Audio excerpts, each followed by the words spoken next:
Dans ton royaume, souviens-toi de nous, Seigneur, lorsque tu viendras dans ton royaume. Alors entrons dans le chapitre 2 de l'évangile de Matthieu. Le sujet de ce chapitre, c'est la question de l'opposition entre Jésus et Hérode. Le roi Hérode est le roi des Juifs, que les mages recherchent. Donc le chapitre pose en fait la question de la véritable royauté. Quel type de roi qui massacre les plus fragiles de ses sujets ou un roi d'humilité? Jésus en tant que roi Messie, car Hérode comprend aussitôt que les mages cherchent le Christ. Donc le roi arrive dans la violence. La royauté est un thème vraiment central pour Matthieu, jusqu'à la mort de Jésus. À quel type de roi faut-il se fier? Et la deuxième question, c'est la relation entre les Juifs et les païens. On en avait rencontré dans la généalogie de Jésus. Ici, il y a une inversion entre des païens qui se déplacent pour adorer le roi des Juifs et ceux-ci qui ne se déplacent même pas et sont même troublés au point de mettre à mort le Messie d'Israël. Donc lisons ce récit des mages, versets 1 à 12. Jésus était né à Bethléem en Judée, au temps du roi Hérode le Grand. Or, voici que des mages venus d'Orient arrivèrent à Jérusalem et demandèrent « Où est le roi des Juifs qui vient de naître ? Nous avons vu son étoile à l'Orient, et nous sommes venus nous prosterner devant lui. » En apprenant cela, le roi Hérode fut bouleversé, et tout Jérusalem avec lui. Il réunit tous les grands prêtres et les scribes du peuple pour leur demander où devait naître le Christ. Ils lui répondirent « À Bethléem, en Judée, car voici ce qui est écrit par le prophète. Et toi, Bethléem, terre de Juda, tu n'es certes pas le dernier parmi les chefs-lieux de Juda, car de toi sortira un chef, qui sera le berger de mon peuple Israël. » Alors Hérode convoqua les mages en secret pour leur faire préciser à quelle date l'étoile était apparue, puis il les envoya à Bethléem en leur disant « Allez vous renseigner avec précision sur l'enfant, et quand vous l'aurez trouvé, venez me l'annoncer, pour que j'aille, moi aussi, me prosterner devant lui. » Après avoir entendu le roi, ils partirent. Et voici que l'étoile qu'ils avaient vue à l'Orient les précédait, jusqu'à ce qu'elle vienne s'arrêter au-dessus de l'endroit où se trouvait l'enfant. Quand ils virent l'étoile, ils se réjouirent d'une très grande joie. Ils entrèrent dans la maison, ils virent l'enfant avec Marie sa mère, et, tombant à ses pieds, ils se prosternèrent devant lui. Ils ouvrirent leur coffret et lui offrirent leurs présents, de l'or, de l'encens et de la myrrhe. Mais, avertis en songe de ne pas retourner chez Hérode, ils regagnèrent leur pays par un autre chemin. Alors Matthieu continue son regard croisé avec Luc sur la naissance du Messie en retenant la venue des mages, ces figures des goïms, des non-juifs, des païens, qui sont complémentaires aux bergers de Luc. Jésus naît donc dans la ville de naissance de David, ce qui confirme la filiation annoncée. Il y a des mages, des astrologues qui viennent à Jérusalem. Ils arrivent d'Orient. Et une tradition dit qu'ils viennent de Babylone, qui est un haut lieu de magie divinatoire et d'astrologie. Et c'est possible d'ailleurs si on regarde la suite du récit. On ne dit pas qu'ils suivent une étoile. Ils ont juste vu un astre se lever et ils interprètent cet astre avec une parole de l'Écriture, celle de Balaam qu'on lit au livre des Nombres, chapitre 24, verset 17. Un astre issu de Jacob devient chef. C'est une parole qui a été annoncée par un païen à Israël, un païen qui a des visions, un païen qui est un peu comme un mage. Peut-être que des Juifs de l'exil à Babylone avaient laissé sur place ou étudié encore la parole de Dieu, parce que vous savez que tous les Juifs ne sont pas forcément revenus de l'exil à Babylone. Donc, bercés dans l'occulte, ils s'intéressent à tout et ils vont confronter leur savoir en allant sur place, nos mages. Ils vont donc au lieu de la royauté de Jacob à Jérusalem. Qui sont ces mages? Donc, voilà, ils sont venus d'Orient, ce ne sont pas des rois, des astrologues, peut-être un peu magiciens, vis-à-vis desquels en fait la Bible prend ses distances. On en a fait des rois venus représenter les païens des trois grandes parties de l'humanité, qui seraient l'Occident, l'Orient et l'Afrique. Voilà, Matthieu fait une relecture d'Isaïe 60, les rois à ta clarté naissante, en disant qu'il commence à s'accomplir. Bon, donc ces mages d'Orient nous rappellent forcément cette prophétie de Balaam. Et on ne peut que les bénir, oracle de celui qui écoute le Très-Haut. Je le vois, un astre issu de Jacob se lève. Les mages sont donc dans cette filiation spirituelle de Balaam, un astre qui deviendra le pasteur d'Israël. Balaam était un mage réputé et ses oracles ont dû parvenir à ses successeurs qui donc, en voyant l'astre, se rendent à Jérusalem. Reconnaissance du Messie. Le terme de roi des Juifs est le terme utilisé par les païens pour parler du Messie d'Israël. On ne retrouve cette dénomination que dans la bouche des païens. Le prochain, ce sera Pilate qui le dira. Ils visent donc le Messie. Ils savent que les Juifs l'attendent grâce à la diaspora, Alexandrie et la Mésopotamie. Donc le contraste Hérode et païens qui viennent de loin se mettent en route pour aller au Christ par Jérusalem, mystère de l'élection de la terre d'Israël, les autorités juives. Pour attendre le Messie, ils ont besoin des institutions juives, et par les écritures juives où les scribes ont recherché l'oracle de Michée au chapitre 5. Ça n'a pas changé en fait, tout ça c'est valable pour nous aussi. Il y a un contraste supplémentaire qui est la figure d'Hérode. Quand il rassemble les prêtres, il s'enquiert de l'endroit où devait naître le Christ, dénomination de la foi. Hérode semble avoir une vie religieuse, mais en fait c'est pas le cas historiquement. C'est comme une figure apocalyptique de l'Antichrist. Il s'attaque à Jésus en tant qu'il est le Christ. C'est comme un petit peu l'anticipation du combat final entre les deux royaumes, celui du Christ et celui de l'Antéchrist. Le trouble d'Hérode est interne.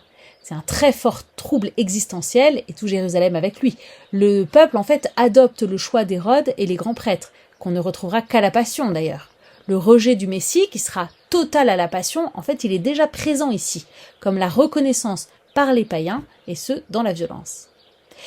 Donc, nos mages vont voir le roi, Hérode, qui est troublé de cette annonce, parce que c'est lui le roi. Et si un concurrent naît, il va bien falloir le supprimer, surtout si c'est un juif, parce que c'est moi, le roi des juifs. Et Hérode va convoquer le Sanhédrin avec la famille des grands prêtres. Il n'y a qu'un grand prêtre, mais il est toujours choisi parmi des familles sacerdotales connues. Et puis, les scribes. Et Matthieu met déjà en place les acteurs de la mort de ce roi. D'ailleurs, la question des mages, où est le roi des Juifs? Il ne trouvera sa réponse que sur le titulus de la croix. Celui-ci est le roi des Juifs. Jésus le Nazaréen, le roi des Juifs. Le Sanhédrin, qui a le pouvoir d'interprétation des Écritures, va répondre en citant Malachie, qui est un petit prophète, et en nommant Bethléem, qui est un petit bourg, dont Dieu écrit petit avec cet enfant né. Hérode se renseigne donc sur la date d'apparition de l'astre, il y a 2 ans, et il fait donc tuer tous les enfants de moins de 2 ans. Il appelle les mages en secret, on voit cette opposition avec la lumière de l'astre, et il ment même dans son intrigue. Ensuite, nous avons l'arrivée à Bethléem. Alors ici, la littérature est apocalyptique, comme le confirme l'astre qui s'arrête au-dessus de l'enfant. L'astre est quasi personnifié, comme une prophétie de la résurrection, dans cette joie de voir l'astre, se réjouir d'une joie énorme. Et ça, on ne le retrouvera qu'après la résurrection. Or, la tristesse des païens, c'est justement que la mort aura le dernier mot, c'est l'angoisse de la mort. Donc là, ils trouvent un astre qui les délivre de la mort. Sur ceux qui demeuraient dans l'ombre de la mort, une lumière s'est levée. Et c'est le Messie qui est cette lumière, exactement comme à la résurrection. Matthieu nous parle de la maison, comme s'il n'y en avait qu'une. Il voit l'enfant et sa mère. Ils entrent dans cette petite église finalement et ils voient de leurs propres yeux le Fils de Dieu fait chair, le petit enfant et Marie sa mère, le don de Dieu à l'humanité. C'est aussi Marie sans qui on n'accède pas au mystère du Fils incarné. Vous voyez, si on suit les mages, là, on a 6 verbes qui sont les 6 verbes d'un itinéraire spirituel. Entrer, voir, se prosterner, rendre hommage, ouvrir et offrir. Entrer en soi-même. Rien ne commence dans notre vie spirituelle sans cela. Voir, contempler le petit enfant et sa mère. Se prosterner, qui est un acte d'humilité. Se mettre à genoux pour rencontrer Dieu. Rendre hommage, remercier, un acte d'adoration. Ouvrir nos cœurs. Dieu fait craquer les fermetures. Et offrir c'est entrer dans la joie du don. Et chez Matthieu, on verra que le don est toujours source de joie. Ils offrent de l'or et de l'encens, ce que l'on retrouve dans Isaïe au chapitre 60. L'or, ça symbolise les biens matériels et l'encens, c'est les biens spirituels. Alors la myrrhe, la myrrhe, elle symbolise l'ensevelissement, le don total de Jésus jusqu'à la mort. Dans Isaïe au chapitre 60, l'or et l'encens, ils étaient offerts à Jérusalem, la fille de Sion, la mère de toutes les nations. Et là, Marie enfante toute l'humanité nouvelle. Donc nos mages partent, ils sont guidés par cette parole de l'Écriture qui devient pour eux une lumière, un astre, comme celui qui les a fait partir de Babylone. Mais cette fois-ci, la parole les guide au Messie, la prophétie du chemin des gentils. Ils partent de leur science, de leur savoir, pour aller au Messie en passant par Jérusalem. Et au retour, ils prennent un autre chemin. C'est encore une conversion théologique. Quand ils arrivent à la maison, qui n'est plus la grotte ou la mangeoire, c'est le signe qu'il s'est passé quand même un certain temps entre les deux événements. C'est peut-être pour ça que l'assassinat des enfants est jusqu'à 2 ans. Peut-être qu'entre la naissance du Christ et l'arrivée des mages, il s'est peut-être passé déjà 2 ans. Et ces 3 cadeaux qui sont aussi porteurs de sens théologique, l'or pour le roi, l'encens pour Dieu et la myrrhe pour le crucifié. Là aussi, nous avons une prophétie.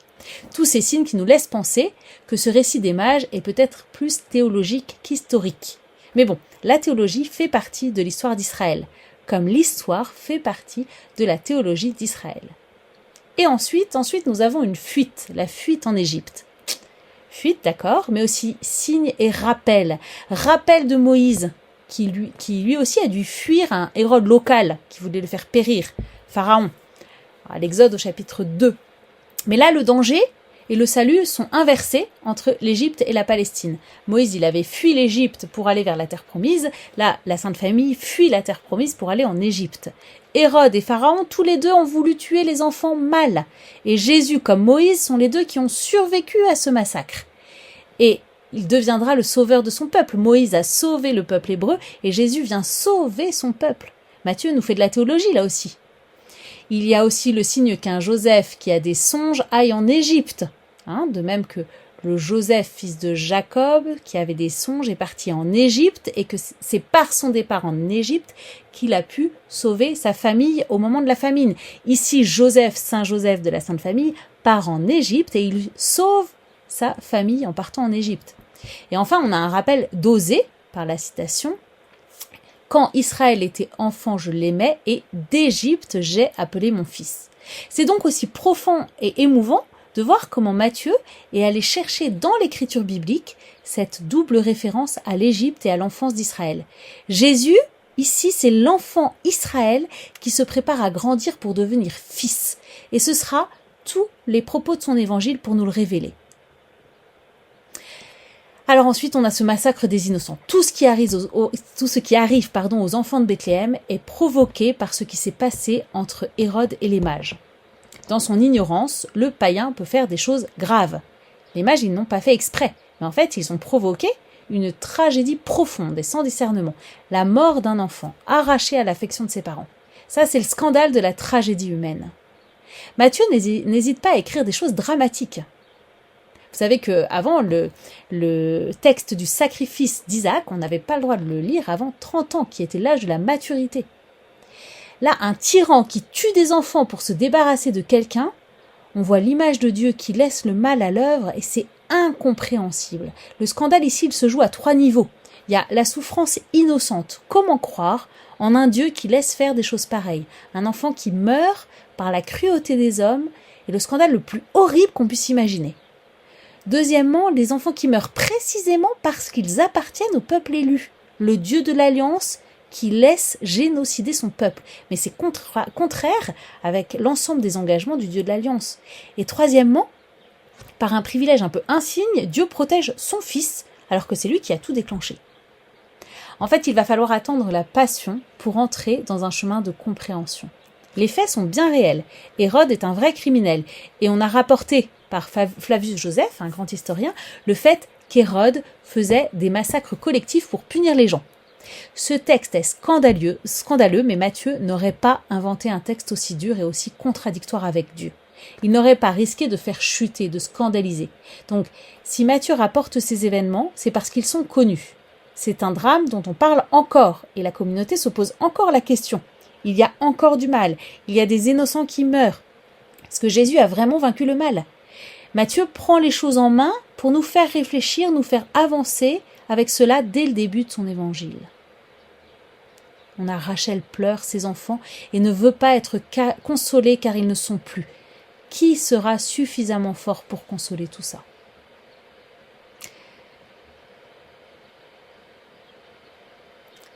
Ensuite, on a ce retour vers Nazareth. Donc, on est à peu près en 4 avant Jésus-Christ, puisqu'il y a un décalage de 6 ans dans la façon de compter. Hérode meurt et l'ange de Dieu apparaît à nouveau en songe à Joseph. Regardez à nouveau les parallèles presque mot à mot avec les versets 13 et 15. L'ordre de l'ange copie l'histoire de Moïse, qu'on voit dans l'Exode au chapitre 4, versets 19 à 20.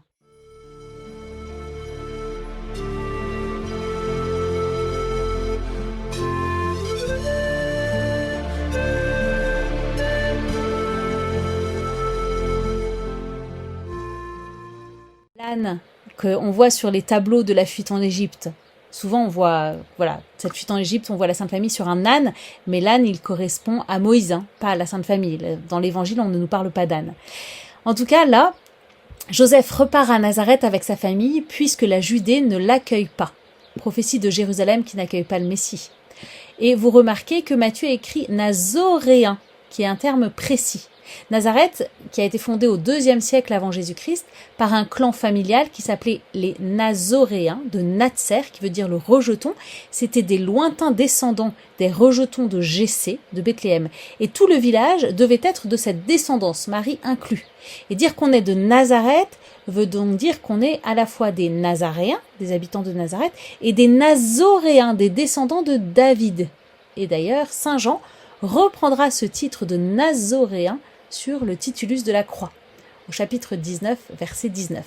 Mais voici, pour ce chapitre 2, nous nous retrouverons bientôt pour le chapitre 3.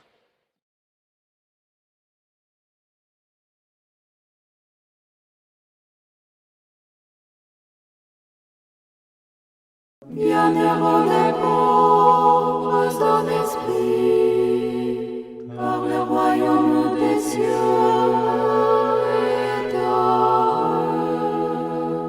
Bienheureux les affligés, car ils seront